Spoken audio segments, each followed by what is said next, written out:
Mucaan kun gaafa artistii Hacaaluu Hundeessaa du'u gizee qabrii isaa yookaan kan immoo reeffa lammiiwwan koo ani maqaan koo yeroo sallammii jedhama magaalaa Amboo ganda Duwwaa Shanidha. Gaafa Hacaaluun rasaasaan rukutanii mana ciisan jira. Adaraa keessa amma dandeessa akkana gargaartaniif maaloo Gotu saniifoo akka gargaartan innaa namni tokkollee maaliif hin gargaarre dooraala 50 illee dooraala 10 illee maaliif hin taane gargaarran isaaf gargaarsa jaama.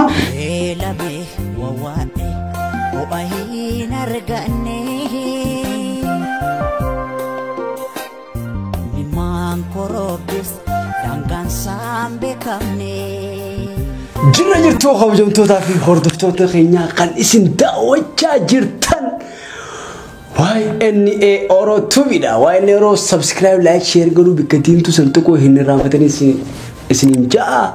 yookiin kaan immoo hin dagatinaa arraantana kabajamtootaa fi hordoftoota keenyaa waan addaa qabannee isinii dhufne osoo viidiyoo kana keessa seenin dura like godhaan isin jaa like Homa khudan isin barbaanna video kanarratti ya video kanarratti immoo homoshna si godhanii jira naarin akkasi haadha kana soo jirin dhufe haadha kanas welcome Angalatomi assalamu alaikum wa rahmatullahi wa barakatuh hordoftoota fi qabjamtoota YNA Oro tub akkama blinken gabdani kaysin naga gabdan abdin qaba asmaan haye kabajamtoota hordoftoota keenya wanni nuti dhufneef arraantana waan addaa qabannee dhufnee turaan dursee galatoomaa isiniin jenna subscribe like share godhu keessaniif galatoomaa torban sadii keessatti homa kudha torbaaftiifna garuu alhamdulillah maashaallah garuu amata ararratti homa dhibbani neene jettanii garuu homa dhibba sanis inni amata amara aaree afaan gamta kaafeefsa guyyaa muraasa guyyaa kudha wayiitu afeefe guyyaa kudha wayiitu afeefe yaa kudha saddeet ma kudha sagal jirraarra guyyaa kudha lamaa guyyaa kudha lamaa kana keessatti bare ni fidanii homa dhibba yes infidami okay sani furo kongo bos amata area khadufu amata yorbi no yuraachise kuma dibbe senus garu isin abdin gudana warri channel kana faare taatan subscribe godaan isin inja qabjumtu ta kuma dibba dardara hin qabnu nuti suutan u faadufu kumni dibbi laakin hammishe jaallatay sani fi khabajatay sani fi isin nutna dabbutu isin video khenya lalu isin comment nu jajjabe surra haja qabna subscribe godaada laakin kumni dibbi gaafa fele hadufu enne disna garu anti ke khaysa seneti mal binnan dirqama kuma dibbasan sila akka yaada khiyyaatti defanii sila godhan bareedaa ture garuu maal godhan sila yenna laakin ani ma khara khiyyan subscribe dantaan qabu laakin sivje ka godhanii fedha ha godhanii subscribe namni jibbu hin naafo soson taane garte wanni kun ka khiyya sun bar ana ran kunne sabo oromo guutura hote ya namun dara hote sa dogaada laakin ga oromo tenya gana wan amman tan amma gafan duro youtube galleew hin beekha youtube amma garu amma baru jirani amma ras ganmo barani ennet mulafisne disu qabna laakin akka isin bartan abdi qabna akid nut inshallah rabbi sanifu qabjumtoota fi hordoftoota keenya haati khaanu surprise dengedana goote ko shamis bahana gode gai fuma fi fuma ufate waan fuma surprise na gootes wanta goote haada mana khiyya qaali jabdu nama jabaa nama gaarii galatoomis inja haadha kaanus wallahi hedduu takka na gammachiste dengedda haa ta'u garuu galatoomi maqaa hordoftoota YNA Orootiin hedduu takka galatoomis inja kabajamtoota fi hordoftoota keenyaa herre hedduun keessan ammaasi drama nu dalagaa prank nu jubbistee jirte yaani prank en dalagaan jiru garuu dengedda taaja comment jalatti yaani angaruu dengedda taajaaibaatiin dalage sanifu prankidas yookaan ammoo drama sinif dalena garuu isinummaan drama ajaa'iba tokko dhufu deema drama yoon fi kayyaa tantaate drama area soba kharatti dhaabbatee ture duraan youtube kaarratti gadhiisee ingire raakutaa torbaatiif akkana garuu ammaan tana waati ideetiin ichi boode kana haala aariyaan sa'a takka godhee isiniif gadhiisan isin jaa inni sa'a lama deema saat akka isin godheetin kaanis saa kaanis partituun isin godhaan isin jaa kabajamtoota fi hordoftoota keenya galatooma isin jenna arraantana wanni nuti qabannee dhufne waan addaati wanni addaa kun maali akkuma beekamu khalee walleen tokko bee jira walleen sun reaction illee irraa dalaguu fedheetin garuu ta'e xiqqishoon natti no waan biraa osoo hin ta'in aartii keenya guddisuun bareedaadha garuu ta'e hordoftoonni kiyya waan hedduu gizee waan akkasirraa reakshinii dalage waan itti haaraniif jecha walleen kun wallee ajaa'ibaati bakkoo shakkisootu baasee dheeyitanii wallee san laayik gootanii akka laaluun irraanfanne abdiin qabaan isin jaa eessarratti gadhiifame yoo nufi jettan Vision Entertainment ichirratti gadhiifame dheeyqaatii laalaan isin jaa garuu ta'e wanni nan har'aan tana qabadhee dhufee hordoftootaa fi kabajamtoota keenya waan addaati wanni addaa kun maali okay Michaan kun gaafa artistii Hacaaluu Hundeessaa du'u gizee qabrii isaa yookaan kan immoo reeffi artistii Hacaaluu Hundeessaa magaalaa Amboodhaa dhaqee magaalaa artistii Hacaaluu Hundeessaa kabajamaa fi jaalatamaan fuulli rabbitti haa tolu yookaan kan immoo biyyeen irraa haasaplattu jenna hedduu takka nu boonse hedduu takka jaalanna inni nama nuuf jee jiraatu nama nuuf jee rakkatu ture garuu haa ta'u artistii Hacaaluu Hundeessaa gaafa du'u gaafa reeffisa magaalaa Amboo seenuu poolisiin naannoo Oromiyaatiin rukutamee guyyaa san hanga ammaa hospitaala hin deemne hanga ammaa gargaarsa Oromoo irraa gaafachaa jira. Lammiiwwan koo ani maqaan koo yeroo san Lammii jedhama magaalaa Amboo ganda Duwwaa Shanidha. Gaafa Hacaaluun rasaasaan rukutanii mana ciisan jira. Adaraa keessan amma dandeessan akka na gargaartaniif Malo sinin jecha garuu ta'e Shimallis Abdiisaa illee wanni jee guyyaa san ummata shaneetu magaalaa Ambootti artistii Hacaaluu Hundeessaa gaafa nuti awwaalu deemnu rasaasa nuuf banee jira jee garuu hedduu nama qaanfachiisa maal jennan hawaasa bulchitu hawaasa irraa abbaa taate hawaasa hawaasni tokko nufi ibdura si kaa'ee hawaasa sani kijibuun barbaachisaa biti jechuudha. Shanee isa yennuun kunis shaneen waraana bilisummaa Oromoo yookaan immoo waboo isa yennuun kana kun waraanni bilisummaa Oromoo mirga Oromootii fi fedhii Oromootii fi dirqama Oromummaatiif gaara seenee qabbana keessa bulaa jira malee silaa dhugumaan uummata Oromoo gudeetuu fi uummata Oromoo ajjeesuu taate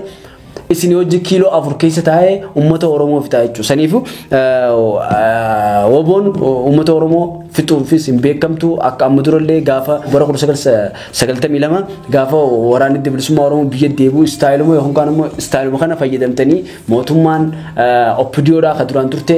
maqaa san irra baddunnutti waraanni bilisummaa Oromoo nama qaqqaleettanii dookumentari irraa hojjettanii garuu uummanni Oromoo sunillee nibduuban deebisanii waraanni bilisummaa Oromoo illee sun cabsuu hin dandeenye isin jaa dhuguma yoon fi Oromoof qabsooytanii jiraatan akka fadaataatu siyaasa wal dhabaa amma fakkeenyaaf Soomaaliyaa yoon fi fudhatan siyaasa garaagaraa qaban garuu taanii maqaan jirre walirran kaanii jechuudha obboleeyyan isaa siyaasaaf jecha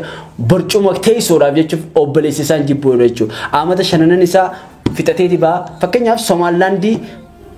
biyya addunyaan hin beekin Somaalilaandii kana Soomaaliyaa bitu Somaalilaandii fudhadhaadha addunyaan hin beetu garuu filannoon eega gaggeeffame waggaa 5 jechuudha namichi marraa 5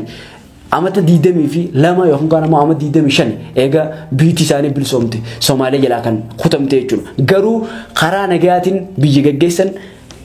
paartiileen siyaasaa biyya keessa jirti biyya baqattee biyya alaarraa baqattee jirtu akkasumatti isin nama Oromoof qabsaa'ee fakkaatanii paartiilee siyaasaa biyyarraa baastanii kabiyyarraa bee ture biyya deebistanii garuu ammaas maqaan jirre gaafuma TPLF turte san Onag Faraaj yookaan ammoo xabbaab jee gaafa mallas uummata Oromoo arrabsaa ture adallee isin shaneettanii uummata naftanyaatee hojii uummata Oromoo arrabsaa jirtanii hammaatanis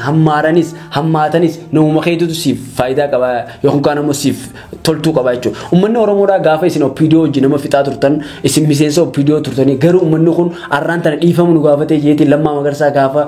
ummanni keenya mootiin keenya ummata keenya jawu dhiifama godhee fi kan silaa TPLF wajjin biyyarraa isin baasan bikka itti deemtan yookaan ammoo bikka itti deemtan hin qabdan qeen keessanis asii asuma jiraadhaa jeetii dhiifama isin godhee aangoo itti fuuftanii jechuudha garuu har'aan tanallee deebitaniiti ummata Oromoo kanarratti cubbuun taane dhaabbotii siyaasaa irratti cubbuun taane maqaan taane moggaaftanii fi shaneen nama fixa nama liivii gubbaa bubbaastanii nama arrabsuudhaan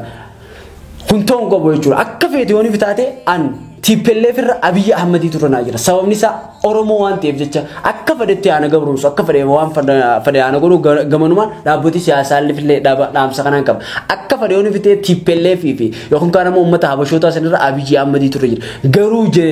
yemmuu akkana jennu Abiy Ahmed mirga Oromootiin yookaan kana dhiiga Oromootiin bikka san qabate haa ta'u garuu uummata Oromoo amata meeqa uummata Oromootiif qabsaa'e dhaabboti siyaasaa uummata Oromootiif qabsaa'e kanarra roorroo godhuun hin qabun jaa saniif haasa'ullee isinitti dheeressu wanni nuti isin gaafachuu dhufne irraan tana maali obboleessa keenya tokko yoo san lammii jaama gaafa artistii Haacaaluu Hundeessaa dhaamu miila rasaasni miila keessa dhee micaan kun waggaa 16 garuu ta'e hanga ammaa gargaarsa argachuuf fadha lakkoofsisaatis asirraan isin dheeytanii gargaaruu dandeessan akkasumatti akkaawuntii isaallee dheeytanii gargaaruu itti buufachuu dandeessan yoon fi nusaaf shilingii waliin dhuftee nusti shilingii taate shilingii irratti shilingii yoon fi taate qarshii irratti yoon fi qarshii taate qarshii lama taate jechuudha yoon fi namni tokko kan gargaaru ta'e bu'aa takkaas hin qabu yookaan kan ammoo yoon fi gamtaadhaan wal taanee wal gargaarree bu'aa guddaa qaba mucaan kun artistii keenya simaddaa yookaan kan ammoo reeffaa artistii Haacaaluu Hundeessaatiin awwaalladha jeeti. Haadha isaa biraa gabbee kan sila amma booda barnoota baratee biyya bulchuu kan danda'u taate osoo danda'u garuu rasaasaan rukutamee hiriyaa isaa diggattee miilli isaa hundinuu naafatee sireera ciisaa jira. Silaa nama beekamaa taate olii fi gaffiinee goofandii bannee fi nama san gargaaraa jechuudha. Saniifuu micaa kana gargaaruun nurratti dirqama akkasumatti warreen miidiyaa qabdan akka irratti hirmaatanii micaa kanaaf sagalee taatan abdiin qaba gamanumaan isinii dabarsan isin jaa waan biraa ittiin dhufaa haati kan usumee maalitti. Okay, ani jo silam tahan ratti. Namni tokko yeroo ni fi sagalee namaaf tahee ol bahee namaaf dubbatu namni yoo ni fi karaa keenya kanaan dhagee kan gargaaru tahee nuti ajiri guddoon nu deemaa jechuudha. Saniifuu nuti waan qabaannee waan gargaaruu hin dandeenyeef jecha sagalee ol baanee tahuu sagalee taanee fi nurraan dhufee namni gargaaree akka waan nuti gargaareeti ajiriin nu deema. Nama gargaare saniifis daran ajiriin deemti. Nama dhukkubu nama xabii dhukkubu ollaa keessaniitu gargaaruu qabdan nama osoonii fi oromummaadhaa fi dhiiga ifiitiif wanta jiru dhawamee takka hufee takka tumamee takka miidhame osoo hin taane nama ollaa keessanii kan beektanuu warra keessanirraan warra keessanitti ergitanii kan qabaannee warri biyya Arabaatii fi biyya alaa hundi jirtan keessanuu gargaartan ajiri gurguddootu isinii deemaa xiqquma harkattan san yoo ofirraa baastanii nama gargaartan guddoodha rabbiin bakka isinii buusaa jechuudha. Saniifuu akka gargaartan abdiin qabaan isiniin jaamcaa kana akkaawunti isaatiif ايوه ربي وجهي رقم عن ربي وجهي انا نمان جاء بخيس لكن ربي وين نشوف نبي خلاص ربي نيوانا تيتو يا صافي كذا نعم شنو ما غرغري تو كومنت يلتون ديا اوكي لانه جاني لكن انا قلبي تي كنزيفه تاعتك كان ربي تي ابدي قبوس ربي النبي خاص انا ما فين جاي تودا اكسي اكغر غارتنا ابدي سن رقمنا اكاونت ساتي رقمي سجل خي صافي او فيديو سنغوتو سنيفو اكغر غارتن ان نمني تو كل مال فينغر غاري دوراله شنتمل دورالا كلنا اللي مالي بنتاني غرغاران اسحاب غرغار سجاما سنيفو المان رومو ولچنا رابدان جان دام سخيه خنما سنيفو هردسو توفي قبجمتو تخينيا ميچا خنا بلبليسا سنيف كينيا سكرينر ديتني يسدبستني يوني في امانو باتن الرب بلبلتني فيديو دان يسدبستني بكميليسا دهامي في خنا ايغا اغرتن بودا غرغارو دنديسني يچو سبب نيسا an video kana wanta kana namatu natti ergee micoon takka Dubai jiraatti isiitu natti ergee media qabdu kanarratti sagalee uummata Oromootiif ta'ee natti ergite garuu anis akkasumattiin sagalee ta'uu jiraaf jechuudha yoo rifi kan shakkitan taate saniifuu irra bilbiltanii micaa kana fiidiyoodhaan dubbistanii yookaan kan ammoo fiidiyoo nu ergeettanii dubbisuu dandeessanii jechuudha saniifuu hordoftoota kabajamtoota keenya kan lammadaa ammaasii dhaamsa guddaa qabani maaliif dhugaa yoo nufi himne firummaan hin baddu jaan fakkeenyaaf miidiyaan guddaan qabnu OMN dha saniifuu OMN kanama beekamtoota yookaan ammoo nama sagalee qaban nama beekamaa qofa osoo hin taane qeerroo uummata saniif jecha wareegamu jirtu qeerroo Jawaariif jecha rasaasin dha'u jiru an beekan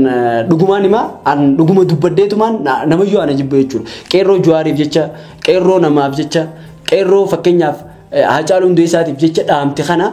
dirqama sagalee ta'uu qabaaf jechuudha sababni isarrallee nurrallee isaatu dhageettiin nurra qabaa jechuudha saniifuu qeerroo biyya keessatti dhaamte gargaarutti illee numa jirtanii garuu ta'e dirqama gargaaruu qabdanii irratti hojjechuu qabdanii warreen biyya alaa jiru. Maaliif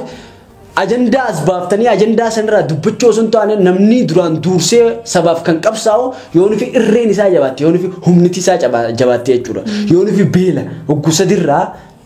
nyaata nyaate saniif biyyaaf qabsaa'uu danda'a. Haa ta'u garuu nama saba isaatiif wareegamu jiru yookaan nama saba isaatiif dhaamu jiru kana sagalee taatanii fi dhugumaan yoon fi dubbataniif hedduu takana gammachiisaa jechuudha. San qofa osoo hin taane warreen peejiin keessan gurguddaa ta'e fakkeenyaaf ammaan tana Oromoon irra hedduun akkuma reefu haatii mana kiyyaa jettetti miidiyaa kana hiikka isaan beektu jechuudha. Hiikka isaan beektu. Hiikka isaa hin beektu yommuu isin jiru itti wal arrabsuu, itti wal qaaneessuu, itti wal salphisuu ajandaa tokko torbaan tokko goote ajandaa kaanis torbaan tokko fidu. Fakkeenyaaf Michoo amman dengedde summi duude dura ajandaan Kasaliyaa Saamiti fi Leencoo Abdushakur ture. Ka Leencoo Abdushakur san torban tokko irraa iyineetuma chuma dhibne ammaasii ka Michoo saniif finne. Torban kana keessallee anillee ajandaa ta'uu hin danda'a jechuudha. Fakkeenyaaf nama yoolkee no sun ta'uu qabu jechuudha. Maaliif duraan dursee Michoo san itti dhiyaattee yoon fi dhugumaan ati Oromoof dubbattu taate Michoo sun yoon fi jaalalaan qabaatte tasgabbeessuu yookaan immoo bikka rakkina sammuu jiru hospitaala geessuun sirriitti dirqama jechuudha. Lammata liivii seentanii muudii qabachuu maarree godhuu maarree sana osoo hin taane dhugumaan rakkina isin qabdu san itti himi namichu nama isin kun yoon fi ammoo isin sirraa fudhachuu diddee bikka rakkina sammuu qabu nama kana bikka saayikooloojii jira bikka nama amansiisuu danda'u warra saayikooloojii baratee jira saniifuu intarneetii dalaguun barbaachisaadha. Saniifuu ajandaa torban tokko ol godhuu osoo hin taane ajandaa yaasin godhachuu osoo hin taane ajandaa nama biraa godhachuu osoo hin taane ajandaa faayidaa hin qabne saniifuu ana ajaa'iba natti ta'a. Sila ajandaa faayidaa qaba fakkeenyaaf gaafa yuutuubni kiyyu badde sun sila ajandaa na godhatan bareedaa ture namichu yuutuubni kiyyu sun bikka sanitti deebi'e. Haa ta'u garuu ajandaan Oromoon beektu malee ajandaa faayidaa hin qabne ajandaa isaaniifis faayidaa hin qabne ajandaa nama saniifillee nama rakkate saniifillee faayidaa hin qabne san ta'uu hin qabnu jechuudha. Fakkeenyaaf Hacaaluu Hundeessaa irraanfatamee ammaan tana. Arra baran maaliif Amaarri waan hunjoo Hacaaluu miti maalik Jowaar Kalubbuun jiru. Hacaaluu ne du'eewi Jowaar Kalubbuun jiru irraanfanne jechuudha. Torban tokko firii Jowaar Mahammad firii Baqqalee Garbaa maarree jennee osoo hin taane tarsiimoo lafa kaannee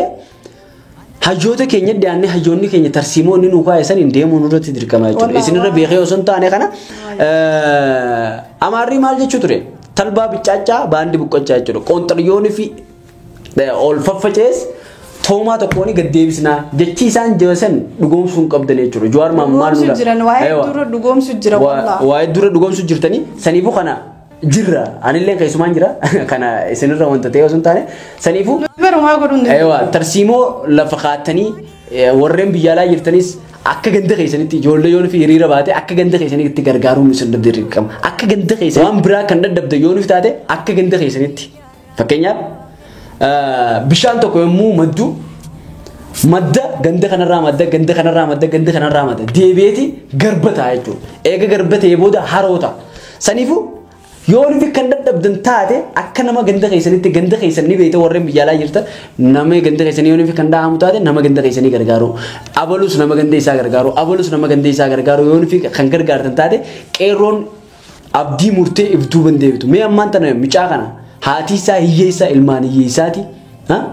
abbaan isaa hiyyeessa haati tiyya naaf isaa keessaa naaf ambare kaanus yooniin daleef amma